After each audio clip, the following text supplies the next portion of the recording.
నమస్తే, welcome to TV 24 studio. ప్రస్తుతం AP రాజకీయాలు శరవేగంగా మారుతున్నాయి. ఒక్కసారి ఆ రాజకీయాల గురించి మాట్లాడడానికి మనతో షణ్ముఖ్ గారు ఉన్నారు. ఒకసారి ఆయనతో మాట్లాడదాం. నమస్కారం సార్. నమస్తే అండి. ఎలా ఉన్నారు సార్? బాగున్నాను సార్, డైరెక్ట్గా మ్యాటర్లోకి వస్తాను. ఇప్పుడు డిఎస్సి పోస్టులు కొన్ని భర్తీ అవుతున్నాయి, కొన్ని భర్తీ అవ్వట్లేదు. ఈరోజు కొత్తగా వచ్చిన న్యూస్ ఏంటంటే 27,000 డిఎస్సి పోస్టులు ఉంటే అందులో 11,600 పోస్టులు మాత్రమే భర్తీ అయ్యాయి. మరి మిగతా పోస్టులు ఎప్పుడు భర్తీ అవుతాయి?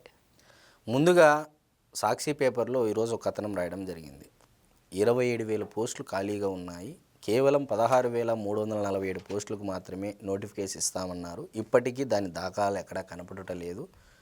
కానీ మరి కూటమి ప్రభుత్వము నిరుద్యోగులను నిండా ముంచింది.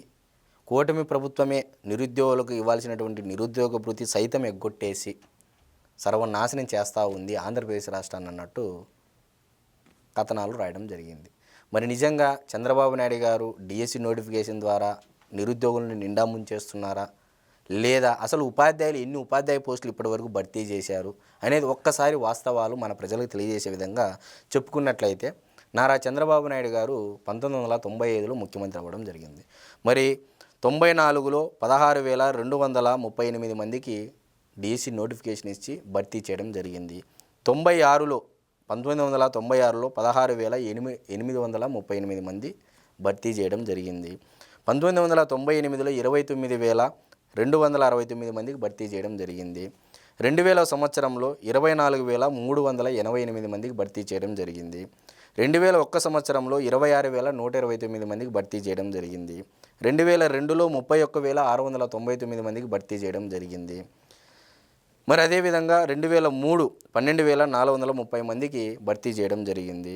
2014లో 8,926 మందికి భర్తీ చేయడం జరిగింది. 2018లో 7,254 మందికి భర్తీ చేయడం జరిగింది. ఇది రెగ్యులర్ రిక్రూట్మెంట్.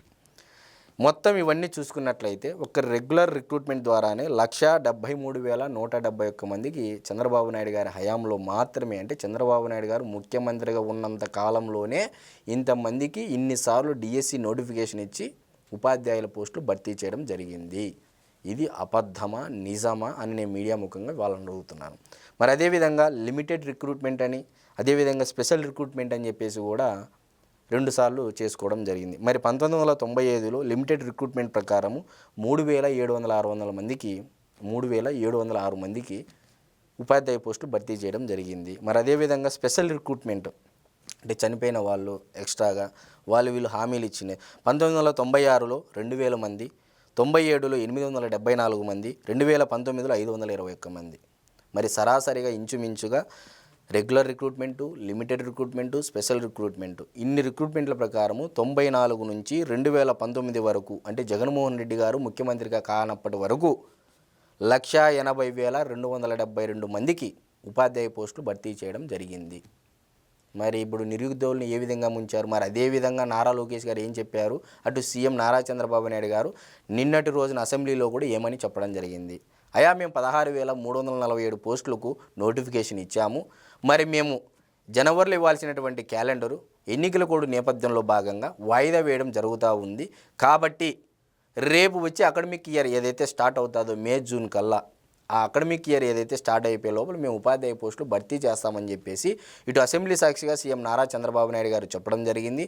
అదేవిధంగా శాసనమండలి సాక్షిగా విద్యాశాఖ మంత్రి అయినటువంటి శ్రీ నారా లోకేష్ గారు కూడా చెప్పడం జరిగింది. ఇంకా ఇక్కడ సాక్షి పేపర్లో రాసినటువంటి ఏదైతే 27,000 ఉద్యోగాలు అన్నారు, గత 5 ఏళ్లలో ఈ 27,000 ఉద్యోగాలు ఎందుకు మీరు భర్తీ చేయలేదు అని చెప్పేసి నిరుద్యోగులు, నాలాంటి నిరుద్యోగులు సైతం కూడా అడుగుతూ ఉన్నారని నేను చెప్తా ఉన్నాను.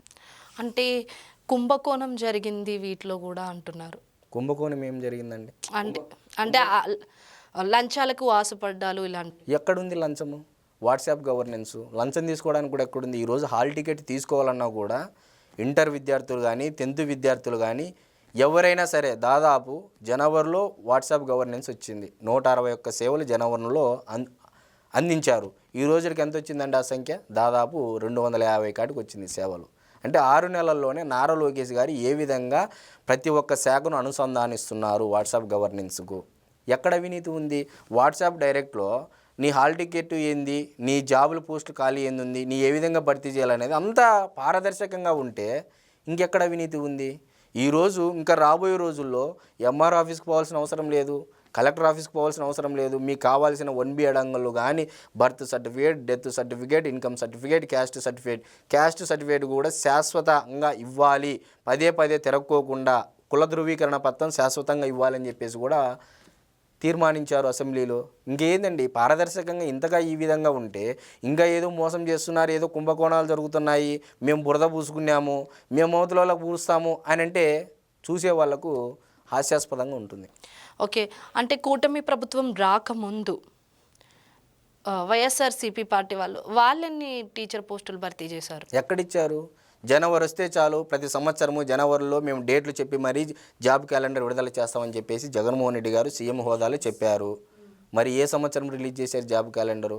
దాదాపు గ్రూప్ 1, గ్రూప్ 2, డిఎస్సి ఎవరైతే ప్రతి ఒక్కరూ కాంపిటేటివ్ ఎగ్జామ్స్కి ఎవరైతే ప్రిపేర్ అయ్యారో వాళ్ళందరి 5 ఏళ్ల వయసును జగన్మోహన్ రెడ్డి గారు ఆరగించారు, వాళ్ళ వయసును నిరుపయోగంగా మార్చారు.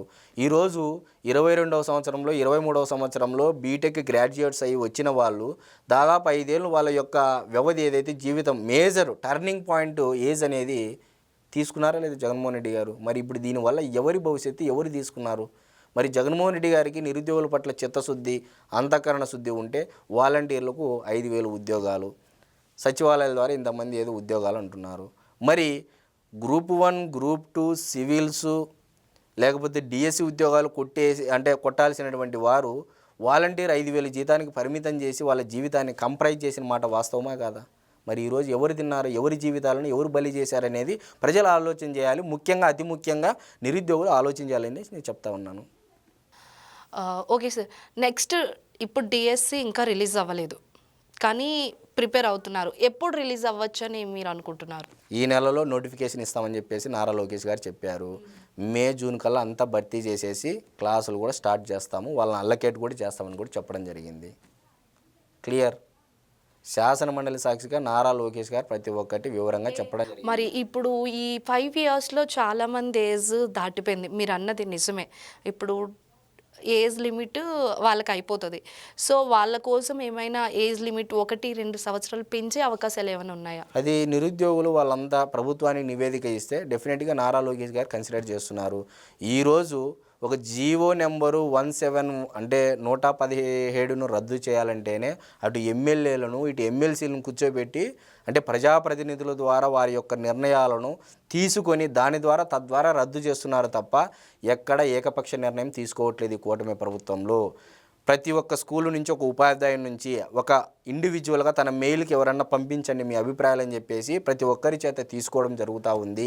ఇక్కడ ఏదో నారా లోకేష్ గారికి నా కూటమి ప్రభుత్వంలో 164 సీట్లతో దేశంలో 93% స్ట్రైక్ రేటుతో ఏ ప్రభుత్వం రానటువంటి మెజారిటీ మాకు వచ్చింది, మేమే నియంత్రణము, మేమే చక్రవర్తులం అని చెప్పేసి ఎక్కడ ఏకపక్ష నిర్ణయాలు తీసుకోవట్లేదు. ప్రతి ఒక్కటి ప్రజాప్రతినిధులు నిర్ణయాలు తీసుకుంటున్నారు, అటు ఉపాధ్యాయుల నుంచి కూడా కమిటీల నుంచి కూడా నిర్ణయాలు తీసుకుంటున్నారు, వాళ్ళ అభిప్రాయాలు సేకరిస్తున్నారు, తద్వారా దాని తర్వాతనే ఏదైనా కానీ నిర్ణయాలు తీసుకుంటున్నారో తప్ప ఎక్కడ ఏది ఏకపక్ష నిర్ణయం అయితే జరగట్లేదని అయితే నేను ఘంటాపథంగా చెప్పగలను. Okay sir, thank you so much. చూసారు కదండి, డిఎస్సి నోటిఫికేషన్ అయితే ఈ మంత్లో రిలీజ్ అయ్యే ఛాన్సెస్ ఉన్నాయి. అలాగే ఏజ్ లిమిట్ అయిపోయిన వాళ్ళకి కూడా పెరిగే ఛాన్సెస్ అయితే కొంచెం కనిపిస్తున్నాయి. సో మీరందరూ డిఎస్సికి ప్రిపేర్ అవుతున్నారు కాబట్టి ఒక్కసారి కంపల్సరీ ట్రై చేయండి.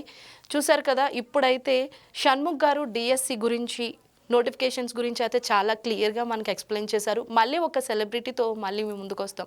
అంతవరకు చూస్తూనే ఉండండి మా టీవీ 24 స్టూడియో. Thank you.